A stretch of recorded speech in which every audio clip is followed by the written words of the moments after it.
भैया आप समय बर्बाद करते हैं। पंचायती राज विभाग के मंत्री बने दीपक प्रकाश। आपका समय पूरे समय रहेगा। मेरा पूरा डिपार्टमेंट का समय दे दीजिए, बढ़िया से कर लें। बिना चुनाव लड़े मंत्री बने दीपक। चर्चे में है आरएलएम कोटे से मंत्री बनाए गए दीपक प्रकाश का मामला। बिहार की राजनीति में इस बार सिर्फ सीटों का फेरबदल ही नहीं, बल्कि कई रोचक और हैरान कर देने वाली कहानियां भी सामने आ रही हैं।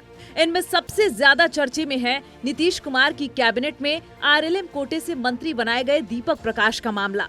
इस चुनाव में दीपक प्रकाश सासाराम विधानसभा सीट पर एक ऐसे निर्दलीय उम्मीदवार के काउंटिंग एजेंट बने थे जिसकी जमानत जब्त हो गई और जो चुनाव में महज 327 वोट हासिल कर पाया।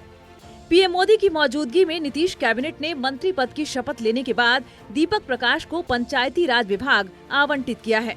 शनिवार को उन्होंने मंत्रालय में जाकर पदभार ग्रहण किया, लेकिन विभाग में पहला ही दिन उनके लिए विवादों से घिर गया। पदभार संभालने के तुरंत बाद ही उनकी मीडिया कर्मियों से तीखी नोकझोंक हो गई। राष्ट्रीय लोकतांत्रिक मोर्चा अध्यक्ष और पूर्व केंद्रीय मंत्री उपेंद्र कुशवाहा के बेटे दीपक प्रकाश जब विभाग पहुंचे तो स्वागत के बाद पत्रकार उनसे सवाल पूछने लगे। इसी दौरान दीपक प्रकाश का तेवर अचानक बदल गया।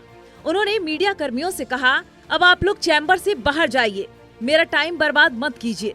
भैया आप समय बर्बाद करते हैं। आपका समय पूरे समय रहेगा। मेरा पूरा डिपार्टमेंट का समय दे दीजिए, बढ़िया से कर लें। दीपक प्रकाश पहली बार मंत्री बने हैं। युवा होने के कारण उनसे उम्मीदें भी थीं कि वे मीडिया से सहज तरीके से संवाद करेंगे, लेकिन पहले ही दिन पत्रकारों पर भड़कने की वजह से विपक्षी नहीं, सोशल मीडिया यूजर्स भी सवाल उठा रहे हैं कि क्या यह उनके लिए सही शुरुआत है। बिहार विधानसभा चुनाव में दीपक प्रकाश ने सासाराम विधानसभा सीट से निर्दलीय उम्मीदवार रामायण पासवान के लिए काउंटिंग एजेंट की भूमिका निभाई थी।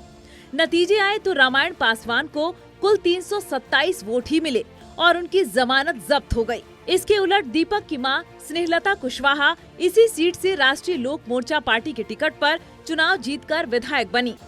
इस तरह परिवार की राजनीति में जीत और हार के दोनों पहलू एक ही निर्वाचन क्षेत्र में देखने को मिले थे। दीपक प्रकाश आरएलएम अध्यक्ष उपेंद्र कुशवाहा के बेटे हैं। हाल ही में नीतीश सरकार के शपथ ग्रहण समारोह में दीपक को मंत्री के रूप में शपथ दिलाई गई थी।